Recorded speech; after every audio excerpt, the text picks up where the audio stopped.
Okay, good afternoon, everyone. Thank you for coming to today's scrap meeting. I have started the recording. So today we have a lot of items on our agenda, and I'd like to begin by discussing the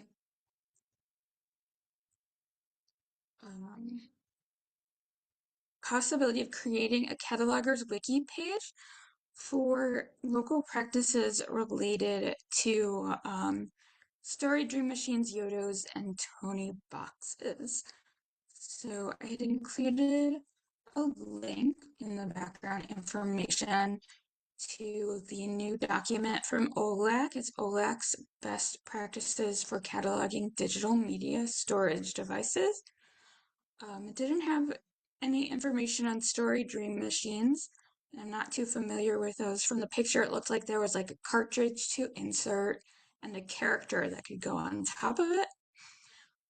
And for both Tony's and Yodo's, there was a content storage device that was different. One had a cartridge and one a character that had the information in it.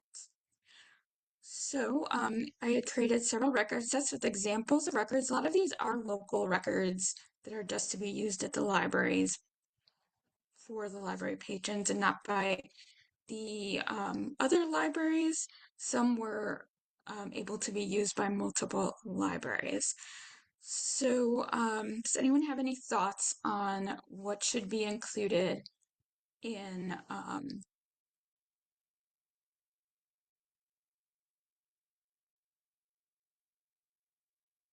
a catalogers wiki page, if we should have one on these types of media storage devices? So feel free to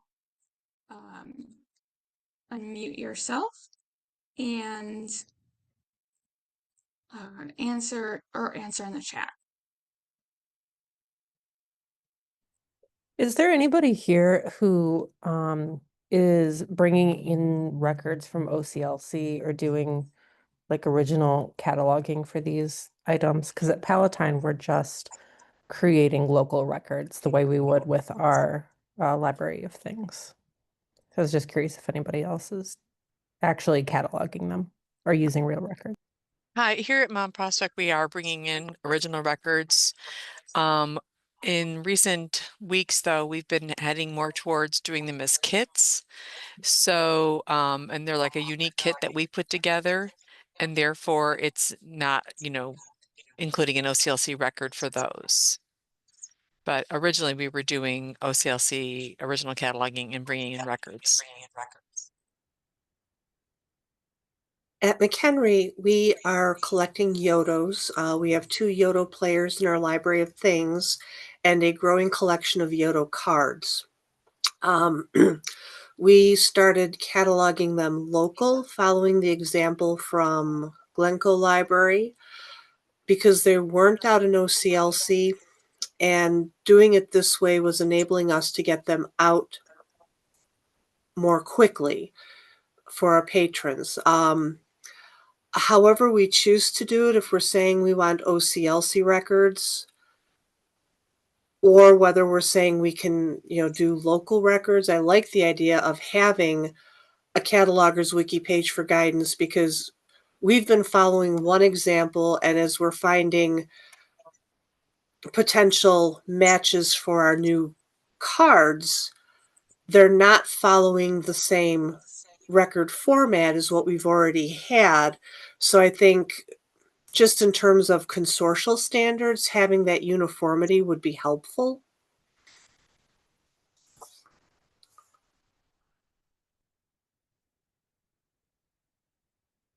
I agree. And now we're currently introducing the Tony Box 2 to our collection. We already have 5 new Tony Box 2s, and those have new unique games that come with those that have to be used on the Tony Box 2. And there are some, some warnings and some standards for patrons that are key to include. So we're doing original cataloging on those and having a standard set for CCS on how to follow this, because I think this technology is going to keep growing in its popularity with the patrons and libraries, but we should set standards for it.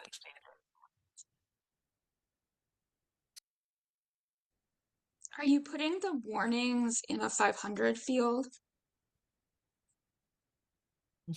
No, we actually started because I know the 500 field doesn't show up. We've been adding them Right. to the 520 so that they can be seen as information like the Tony 2s, all of them contain a warning saying that if you have photosensitive epilepsy, you should not be using this product. So we felt it was very key to include that.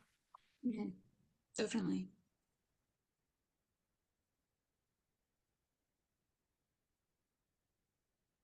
So in the chat, Tammy is saying that Great Lake imports the records from OCLC.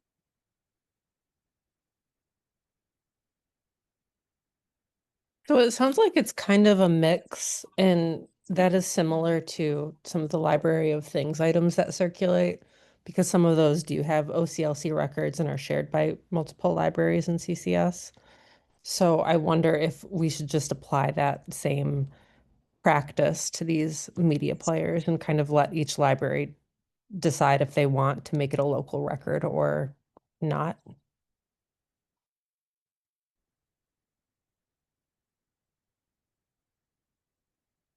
Kim commented that they'll be adding Tonys soon, so a wiki would be helpful. I think part of the issue might become that some people search the player and some player with cards or with cards as separate records. So are we going to have 3 different things? Brad, I couldn't guidance? hear you. Could Sorry. you see that again and try to speak louder? Yeah. Can you hear me better now, or Yes, a try. bit. The problem is that some are going to be just circulating the player, others the player with whatever the device is, and some the device is the card or the figurine separate. So do we have to have 3 different standards for cataloging?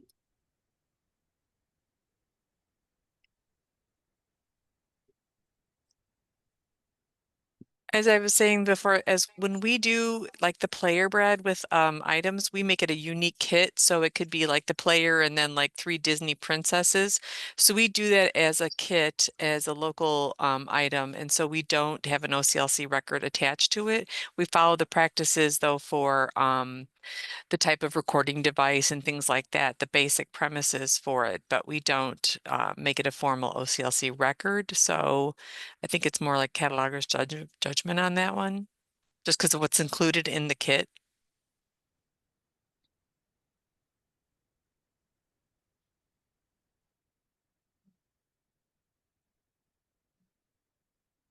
So there's a comment in the chat from Tammy that when libraries don't use the OCLC records, they use local records and their names should be in the 245. So it sounds like that it is a good idea to create the catalogers wiki. But it sounds like we need like separate sections on the page for the player and for the cards or storage devices separately, so that the libraries can distinguish between the different situations. So it sounds like the page will be kind of complex and we'll have to have like separate sections. But it looks like I think Tonybox and Yodo could be described as the same, despite one being a character and one being a card. I think that the premise of their type of storage device would be the same, and the description would be just different, describing that one's a character. But I'm not quite sure what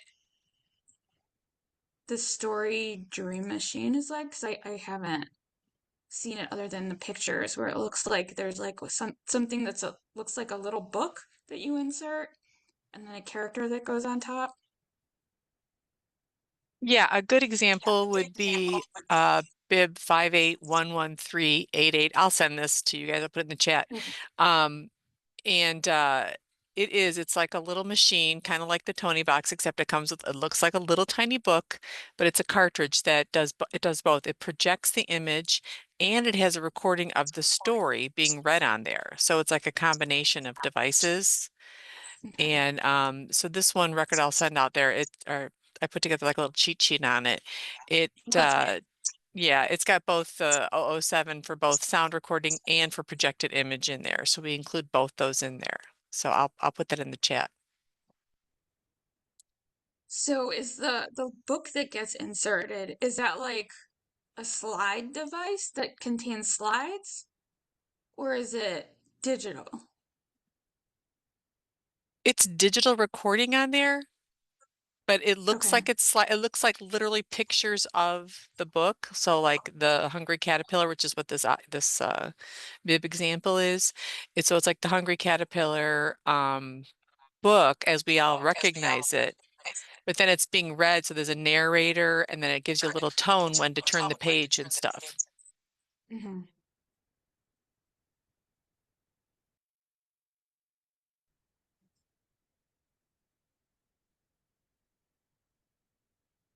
I'm just gonna scroll down. Has everyone seen the OLEC document on your screen?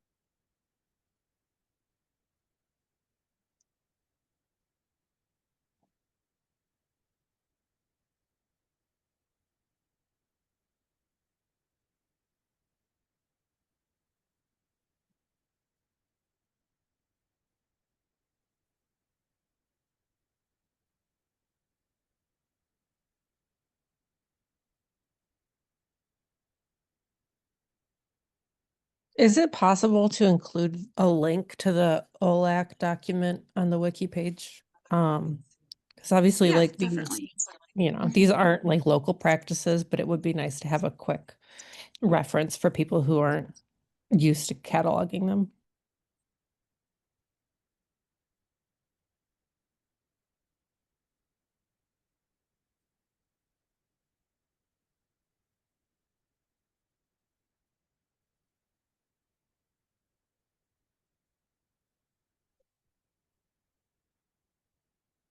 Okay, so I've brought up the story dream machine record. Can everyone see that? I'm trying to just share this whole screen in that one document.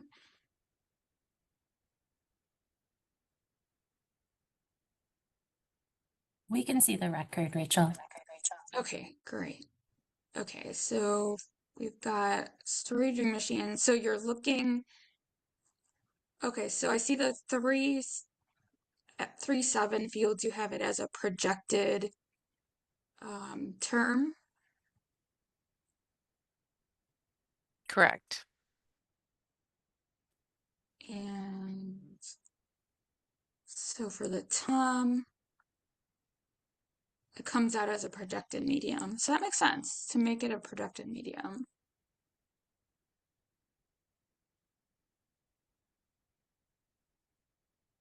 I'm surprised they didn't put this in the document.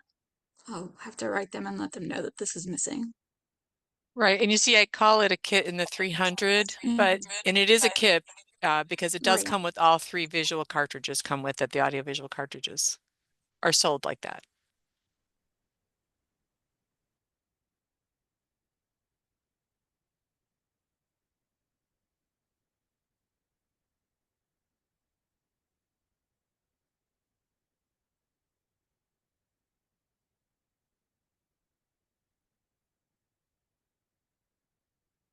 So I see the only warnings for this are the small parts and not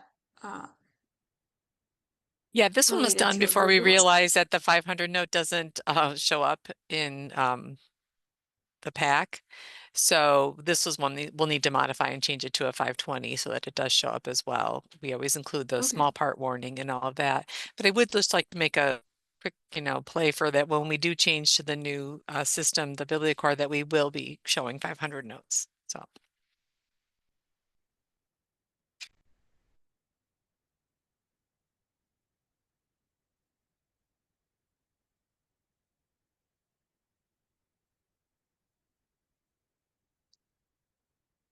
So in the OLEC document for the Tony box and the Yodo, it looks like their examples are just for the storage devices and not the players.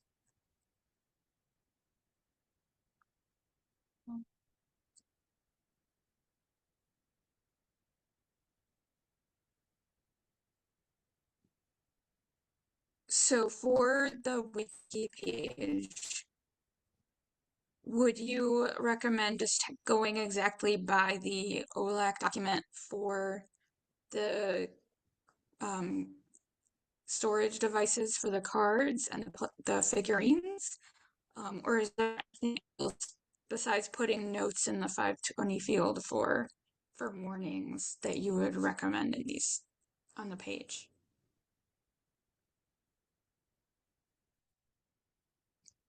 I think following the OLAC practices would be good, because then as more devices and more technology expands, we're still referring people to a single source on where to go. And then we could put something in there that for the players themselves, treat them as we would anything else in our library of things.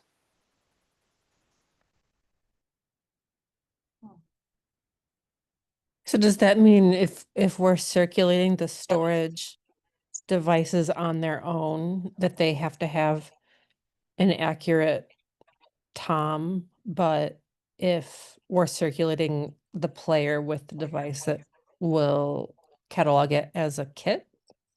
Am I understanding that right? If that's how you would handle your library of things, then yes.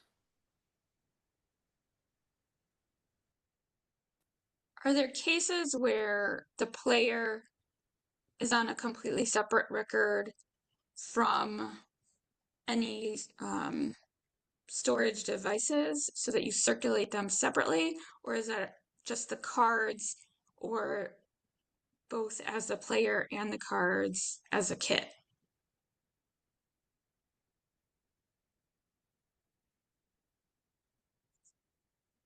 I think at our library, we have the cards, and then we also have cards with the player, but we don't have the player just by itself.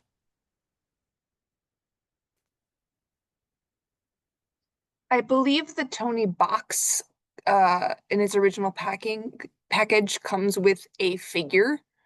And then the rest of the figures are sold separately. So I don't know, we haven't started cataloging ours yet.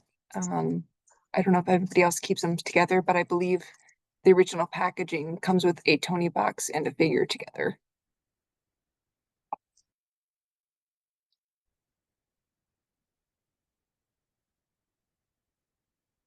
When we purchased our Yoto players, we got just the players, but when we cataloged them into our library of things, they went as kits because each Yoto player has a small collection of cards that goes with it.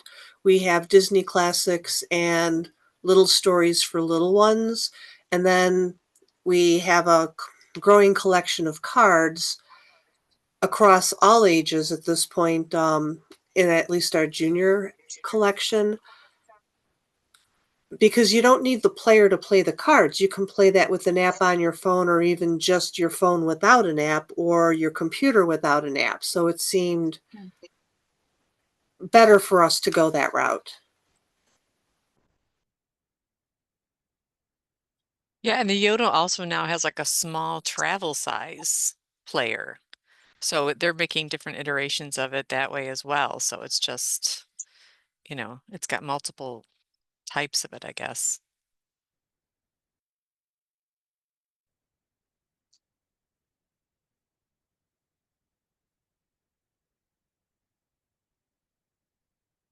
So this kind of reminds me of video games because there's so many different platforms for media storage devices now, and because they're branded for their own player.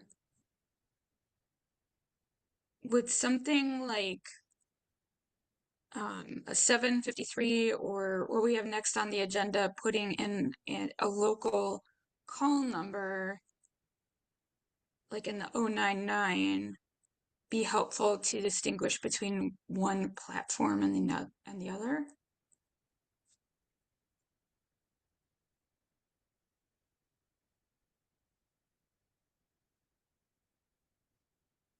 I think in the 245, we always include the type of player, whether it's Yodo, Tony, or Story Dream Machine. So I don't know if the 99 or even an 092 would help that much, but maybe other people might think something different. We do the same thing. We put it in the 245.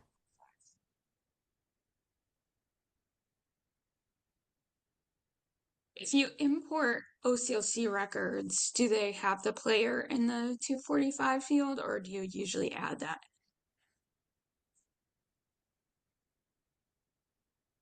I believe it's in there. I believe it's part of the title of each item. I believe they say like, you know, Tony, whatever, Tony figure, or like the Tony 2 is always starts with Tony, Tony 2, I don't know, these games like Tony 2 play game, Tony play game. So it's like in the beginning of the title, if you look at the publisher's website as well. Okay.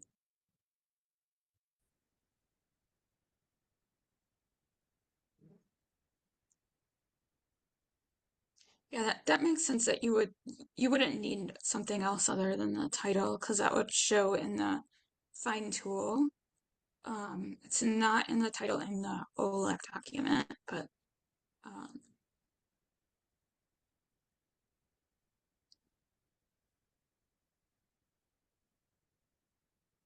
I think I have enough information now to create a draft of a wiki page.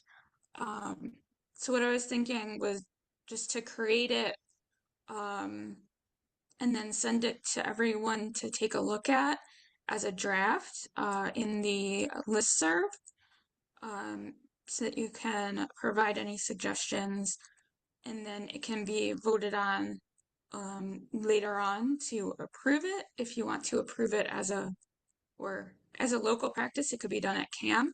Would that make sense?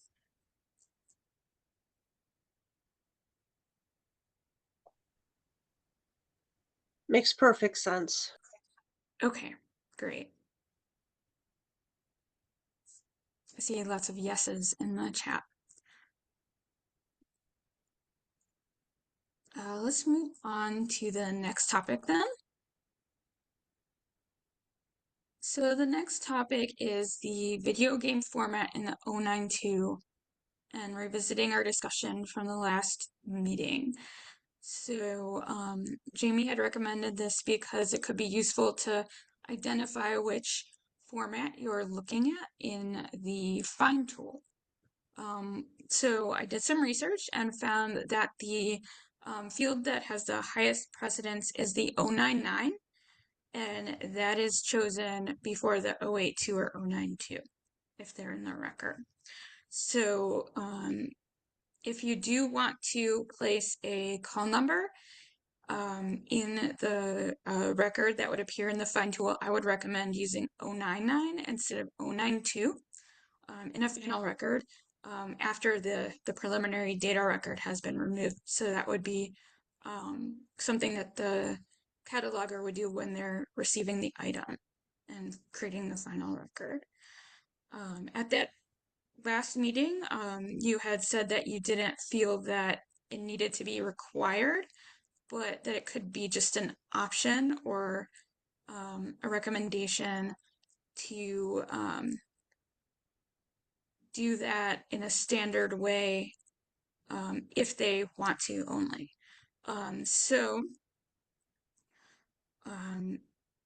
I would recommend passing a motion to make a recommendation to allow this if we're going to be trying to standardize this, even if it's not required. Are there any thoughts on this?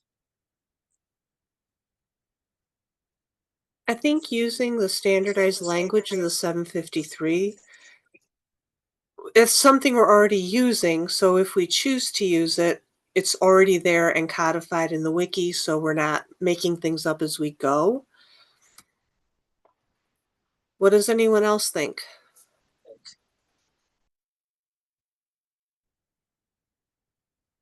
But the 753 isn't visible from the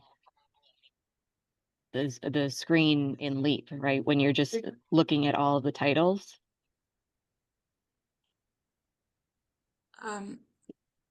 Right. So we can't put the 753 in the display.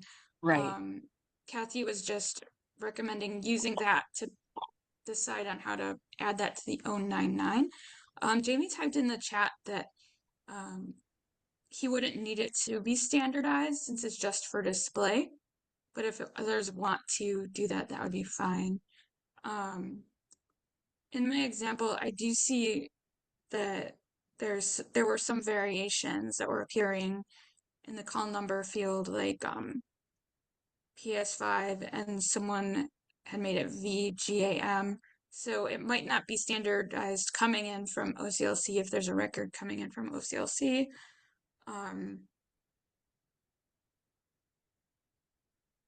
And the easiest, I think, would be the 753. But do you feel that the words in the 753 are potentially too long?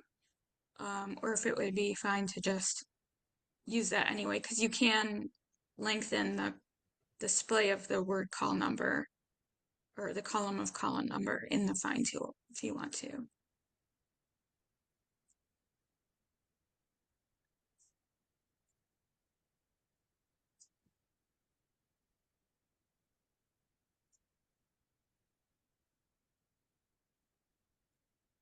Adrian typed in the chat that she's fine using the 753.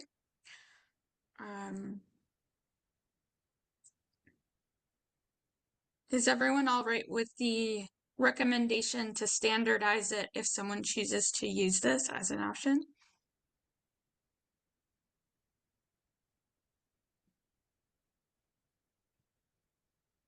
Yes. Okay, great. I see lots of yeses. Okay. Does someone want to make a motion to recommend to CAM to allow the option to add the video game format as it appears in the 753 to the 099 field in a standardized way in final records without requiring it? I'll motion Kathy from McHenry. Okay, 1 second.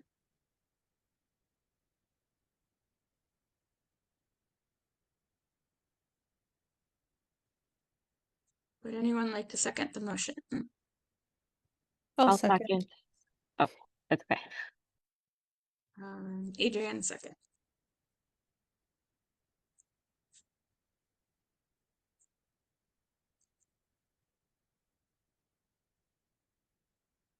Okay, I'm going to do a roll call vote to approve or not approve of the motion. Rachel,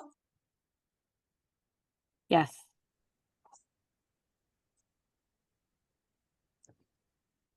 Brad,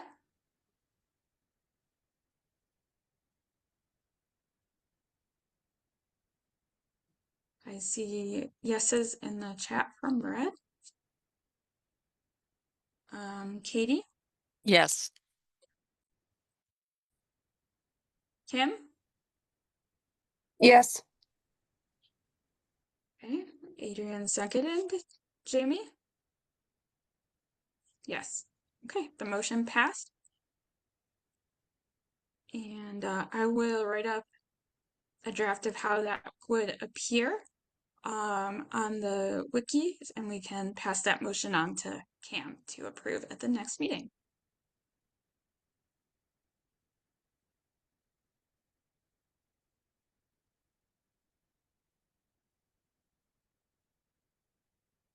Okay, so the next thing on the agenda is the new business. So I had a suggestion recently because of the discovery that a lot of staff weren't putting the duration in the 300 field for CDs.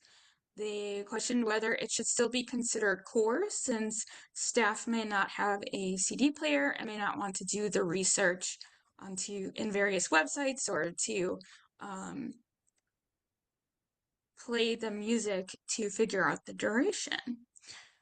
So right now it is labeled as core on the catalogers, wikis, bibliographic input standards. So because it's in the bibliographic input standards, if we make a recommendation to make a change, it would need to go to the executive committee for approval and not to CAM. And Jamie had a comment in the listserv that he thought that it wouldn't necessarily need to be changed, but that we could just clarify what core would mean for this point, so that they wouldn't feel that they need to do additional research into it. Are there any thoughts on this issue?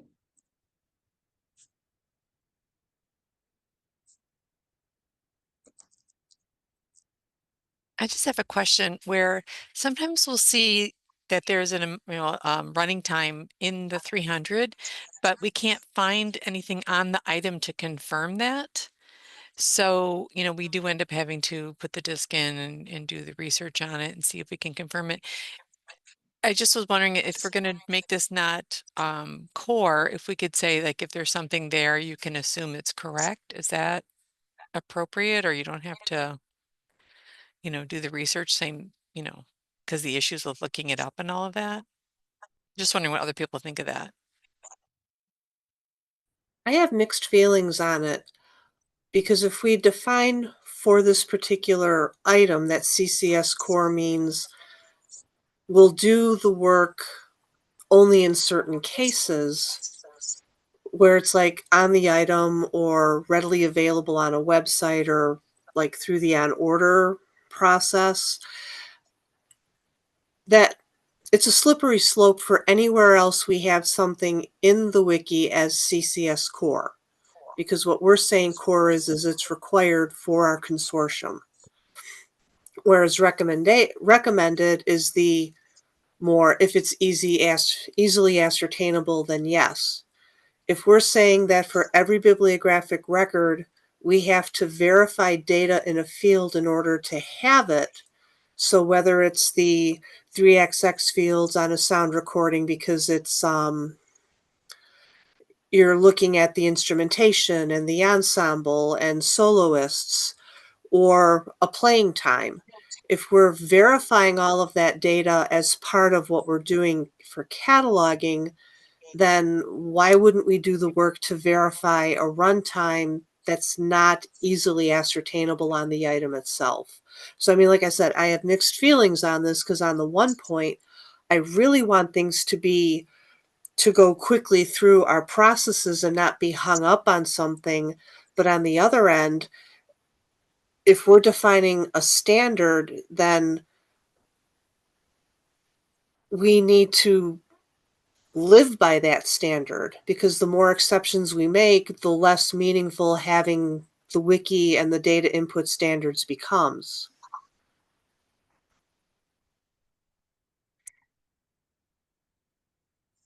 Yeah, I agree. It's a very good point. If we're going to do this, we have to stick to the standards.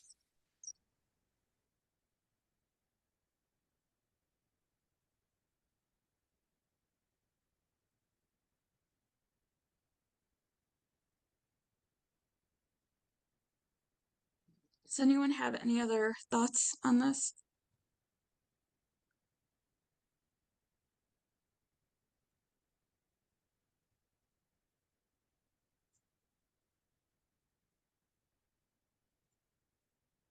Okay, it sounds like there are enough people that are not interested in changing the standard that you would like to retain the standard as it is. So is there anyone against changing, or I mean, is there anyone that is interested in changing the standard? For this, I would like to see this go as recommended, which would mean executive committee approval. Okay.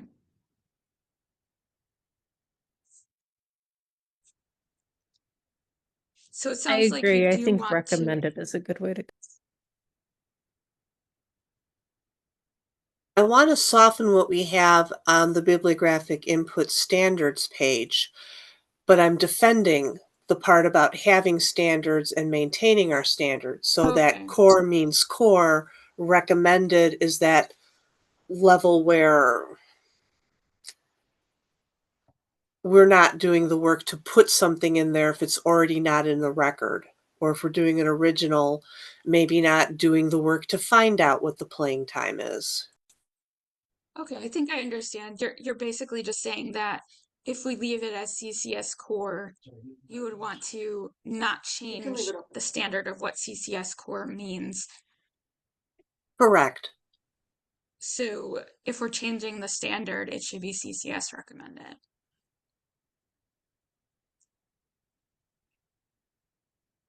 So Jamie responded that core already means it may be omitted if the information is not present on the item and is not readily ascertainable.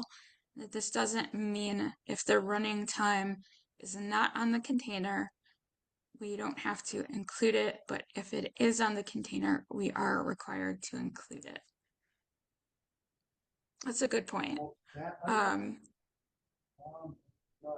Kathy, do you have any thoughts on the meaning of core in relation to what Jamie commented in the chat, and whether that would mean we should do the research if it's not on the container or not?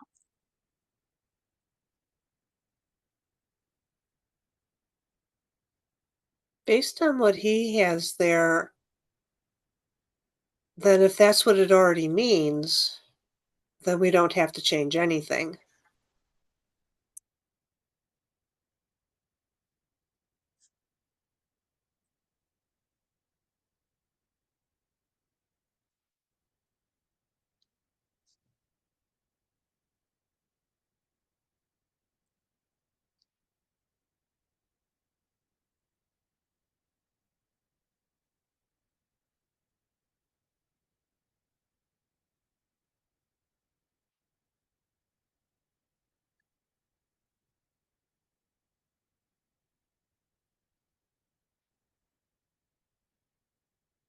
And Tammy typed that perhaps stating this on the core page is all that is required then. So by being readily ascertainable, would that include requiring staff to look up the information on another website and or plugging it or running it in a CD player to see if there's a running time? Or would it literally be like if it's not on the item, then it's not readily ascertainable?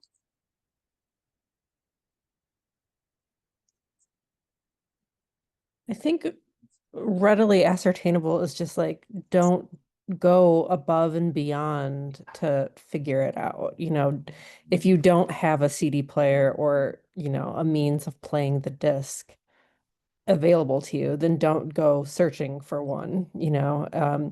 If you can quickly Google it and get the information, great. But don't go down a rabbit hole of hundreds of, you know, web pages just to find it. I think readily ascertainable is just like, don't kill yourself trying to find it, you know? Okay. Mm-hmm.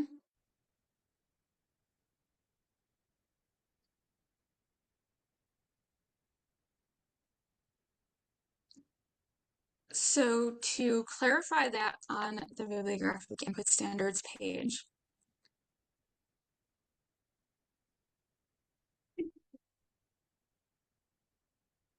Oh, it's already there. right, but do you think I should add it to this section for the duration to explain what that would mean, that they wouldn't have to go above and beyond to do that research? No, I don't think you should I don't think you should single out any field to explain what core Okay. means. I think you should just go to the top of the page and read, Right. that's what core means. And, Okay. you know, that's my opinion. So it sounds like we don't need to make any changes then.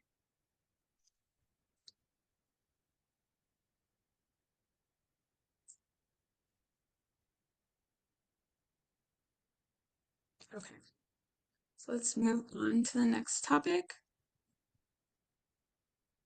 The text regarding the volumes and item records that was passed by Acquisitions Technical Group.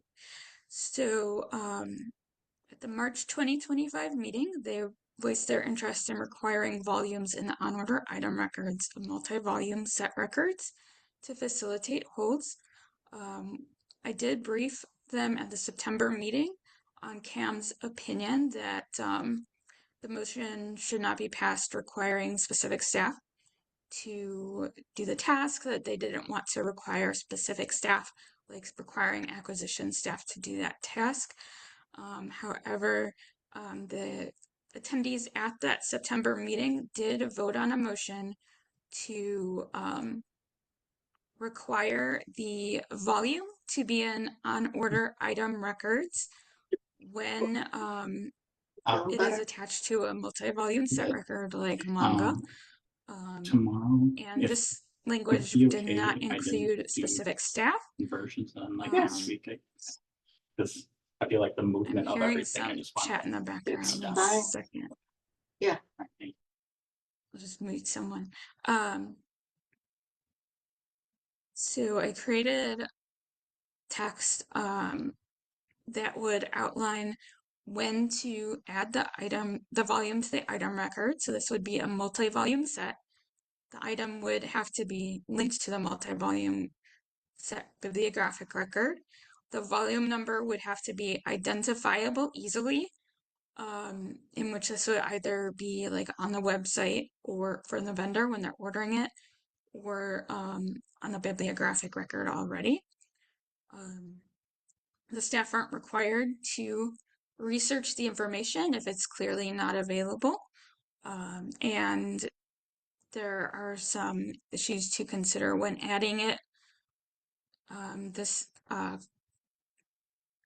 The staff, regardless of whether it's cataloging staff or acquisition staff, can review the existing item records to match that format. Like if there's already V period 1 for volume 1, they can add V period 2 to match that format for volume 2. If the format is unknown, but they know it's going to be a multi-volume set record, like if you're just placing an order for the first volume, staff could just add the volume to the volume number as they think it should look like. When the item arrives, it can be then corrected to the proper format as what's on the item. However, the staff would need to look at the holds queue to see if there are holds, because that volume number doesn't change. So to correct that for after you've changed the volume in the item record, you would need to transfer the hold to that same bibliographic record so that you can select the correct volume.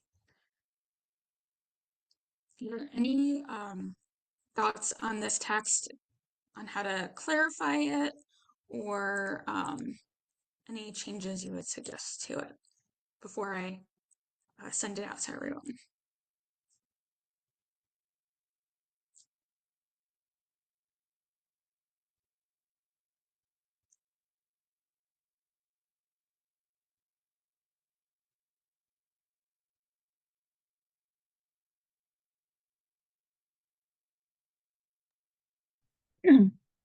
Rachel, which page would this actually be added to? Would this be added to the volume or on order, or where in the This will be catalogers added. wiki? This will be added to the multi-volume call numbers page. At the bottom, I've already added the text in. Okay, thank you. So I felt it was most useful on this page in case anyone needed to refer to our guidelines on recording volumes if they wanted to.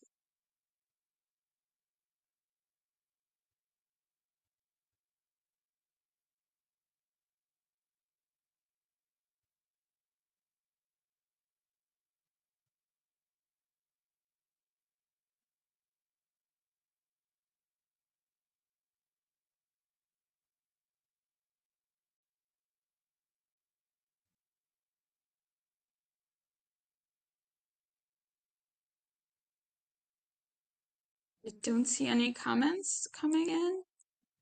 Should we move on to the next topic? I see that Rachel typed that it's fine in the chat. Okay. The next topic is the review of the pages in the Catalogers Wiki for this week. So the first one is a page with just one line on the GMDs. It's a very short page, so this is pretty old information that we know that we're not supposed to use GMDs anymore. I was wondering if this should be removed, if we still need it. I know when we had some new libraries, some actually still had GMDs, but we have them removed when we send the records to Backstage. So one option would be to try to find somewhere else to move this, or just to get rid of the page if we need, or keep it for posterity.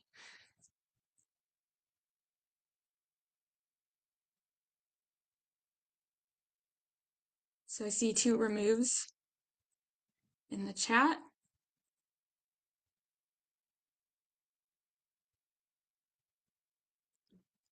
Rachel suggests adding it to the local practices summary too, and then removing the page. That sounds fine. I could definitely put that on the local practices summary page.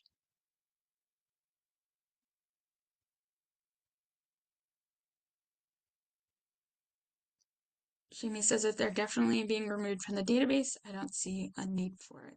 Okay. I'm going to move on to the next one, generic records.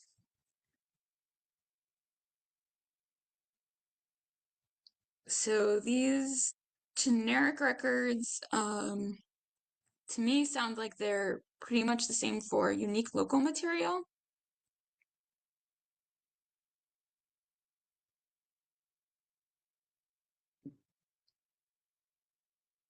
And I'm not sure if we need a separate page for generic records, or if I should just see if there's information that could be added to the unique local materials page and consolidate the 2 pages.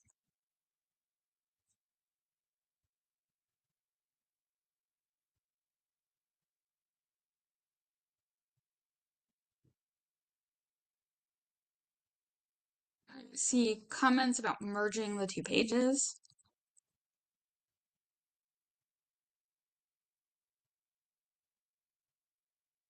Sounds like a good idea. So I will go ahead and do that.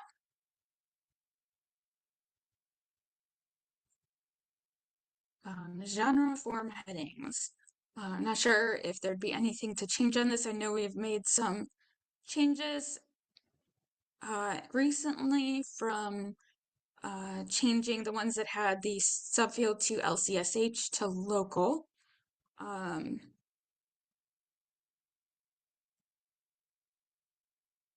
I do still need to do some bibliographic maintenance to update those headings because we've got a lot of different variations in the catalog right now, with some that say local, some LCSH, and some without any subfield 2 at all.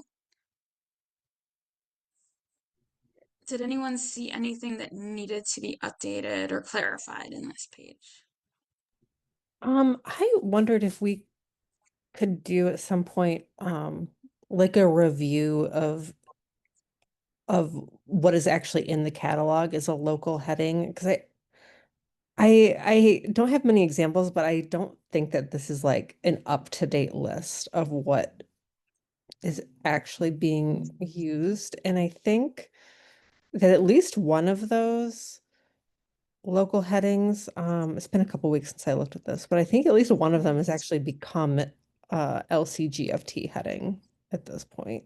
And then I also wanted to ask about the GSAFD. I think that's the heading where they have things like oh, I don't know. There was like a period romance or Regency fiction or something like that. And I've seen that subfield 2 a lot in the catalog, but I don't know if we're actually supposed to be using it, but I see it quite a bit. And I don't know if it gets cleaned up when we send it out to Backstage, but They do yeah, get a lot of cleaned up when we thoughts. send them to Backstage. And they're supposed to convert them to LCGFT. Unless it's not LCGFT, then it should become subfield 2 local. So I know we've had a discussion in the past on Regency fiction because that was GSAFD. So that should be subfield 2 local. And I do have plans to review the headings. I got a report from Bob on all of the ones that have subfield 2 LCSH, all of the ones that have no subfield 2. So I do plan to do a review and try to clean that up to make everything uniform. I know it was a big task that sometimes Virginia was trying to do, but there's a lot of discrepancies in the catalog, so I do plan to do that at some point. But it may take a while. I have different reports to look at. Some are longer than others, and it might take more than a year to get through all the different variations.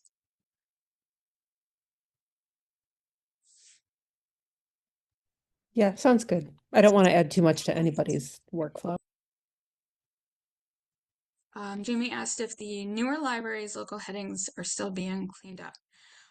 So when we do work with a new library, I review their local practices and provide them with a spreadsheet outlining how to update their local practices.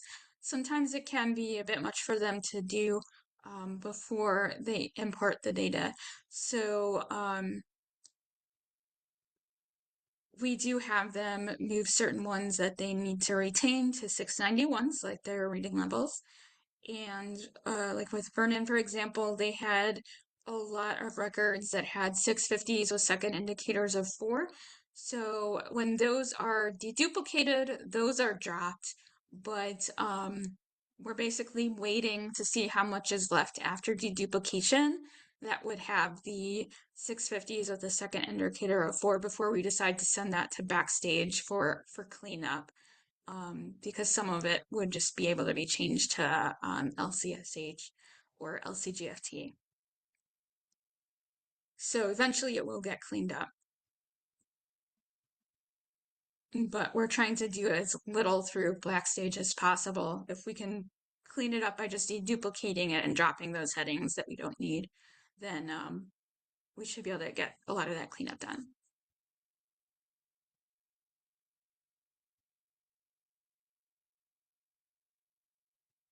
Are there any other questions or comments on this page?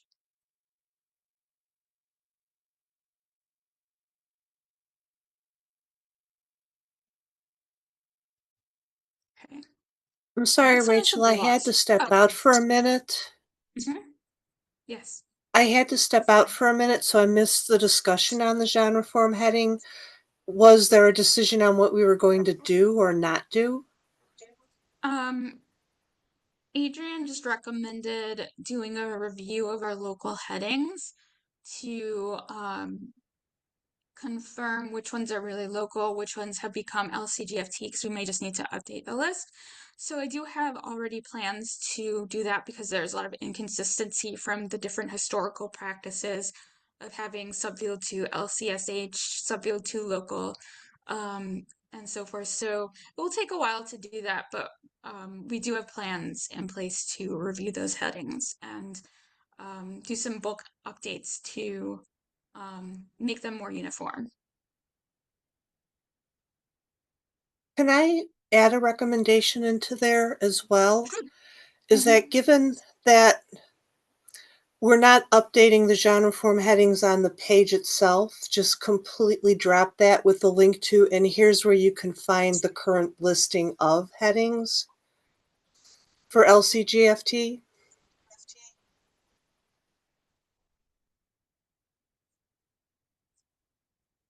Yeah, that makes sense. It's a very long page.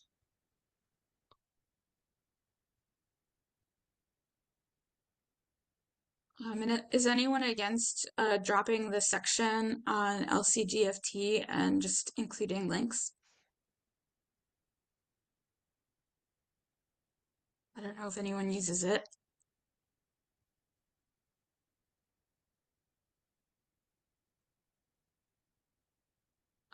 Jamie suggests asking Katz about that, and the others are okay with dropping it. I can definitely ask the listserv if anyone is against removing that. Thank you, Rachel. Sure.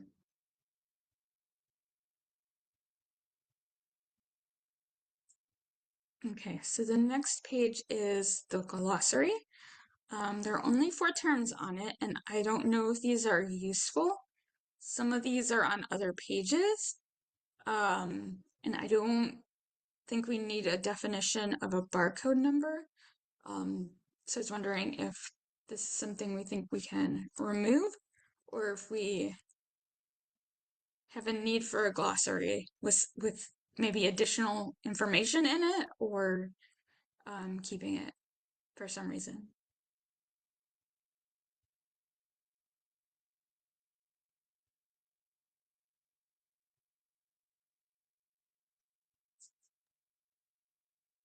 Would having at least links on a glossary page to Polaris terms be helpful to libraries coming into the consortium?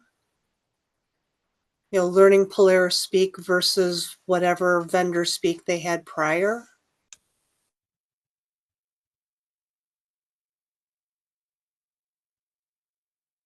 Possibly. Let's see. Was anyone in here today from Vernon? Alex, I see you're here today. I know we handed out some vocabulary pages for acquisitions. Do you feel that a glossary page with any of those terms or any other terms that you felt you were potentially unfamiliar with would be useful instead of what we have here? Yeah, I think glossaries are always nice when you're transitioning and you're trying to figure out what your vocabulary, your, I guess, current vocabulary is compared to what it's going to be when you're finally migrated over. There was quite a bit of conversation around that topic as we kind of were working through some of that stuff. So I think, yeah, I think a glossary page could be beneficial to new staff who are coming from a different system and to new libraries who are coming into the consortium. Okay. Do you have any notes on that discussion of what terms you think were the most confusing to you that you could send to me besides just acquisitions terms? I'll have to take a look back because this was pretty early on when we were doing the mapping that a lot of that conversation was taking place. So I can take a look back at our notes from those meetings and see what I come up with. Okay, great.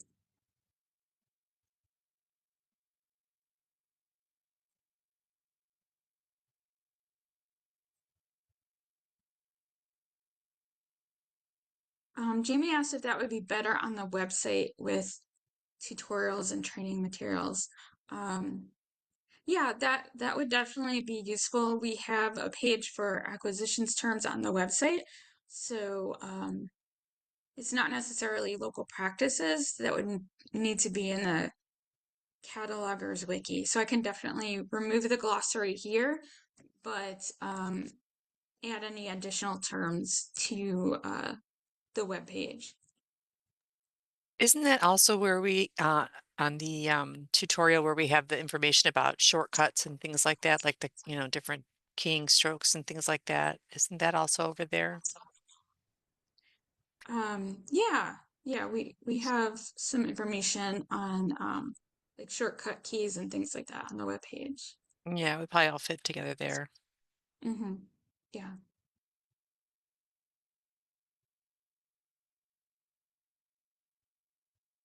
So I know Ross knew everything in Polaris already before the migration, but Katie, if you have any things that you felt were confusing to you during your migration, feel free to let me know if you feel that there are certain terms that you would recommend adding to a list of vocabulary terms in the webpage.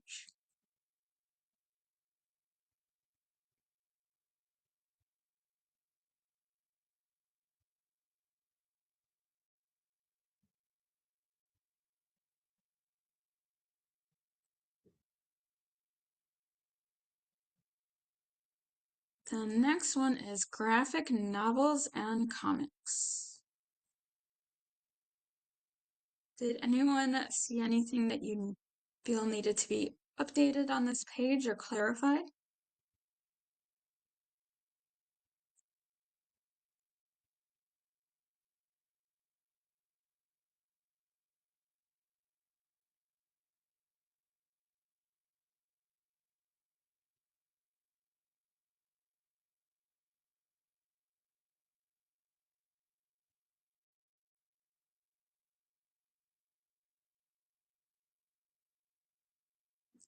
I see a no in the chat and don't hear any comments, so it looks good.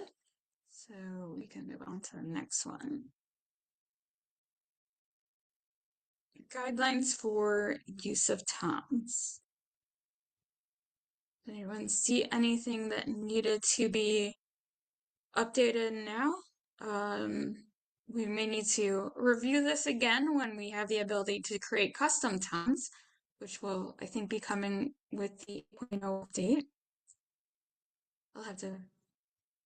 We'll have to come back to that discussion to decide on toms then.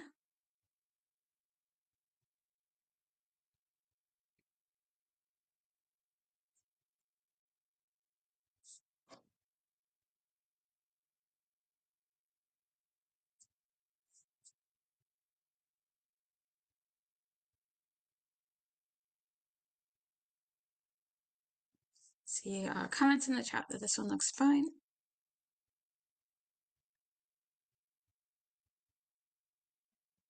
And the next one is homosource subject headings. Did anyone see anything on the page that needed to be clarified or updated?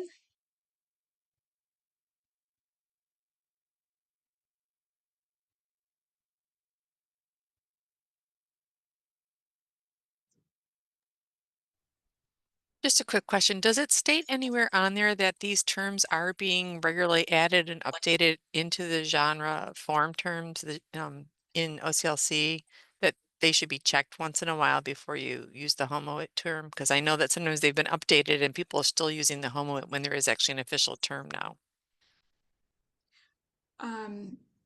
I can definitely add something like that. I haven't added that to the page.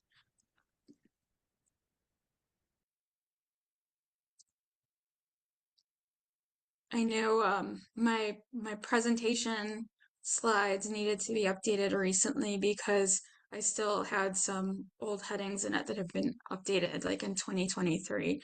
So I did notice some changes that could be made. And Jamie says that we should change data services library into something else. Yeah, I need to update that. I forgot that was on here. And we are having terms added by Backstage to the records when they do bibliographic record updates. They're doing full authority control on the authority records for Homosaurus now. So I've gotten most of the authority records updated through Backstage, although there were some that they did not send to overlay, but we still have some local. We've got about 50 of the local authority records, and the rest are all Backstage records now. If you're going to maintain language in there about a staff position, then remove any gendered language referring to it, because there's no guarantee that whoever's holding that position will identify as she or he. Okay. I can do that.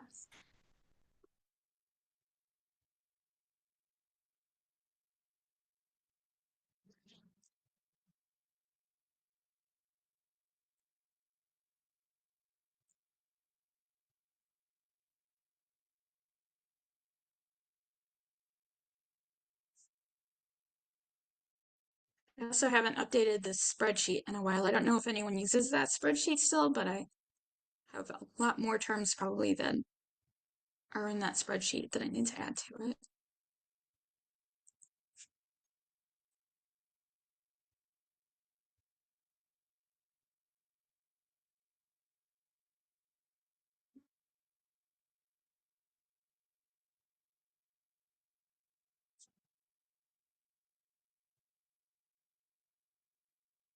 Anything else?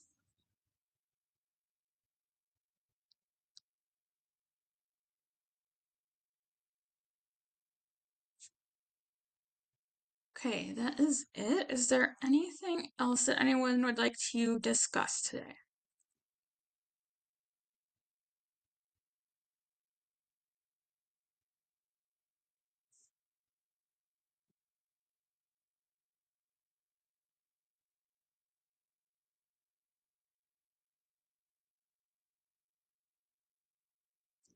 Okay, great. We can adjourn the meeting then.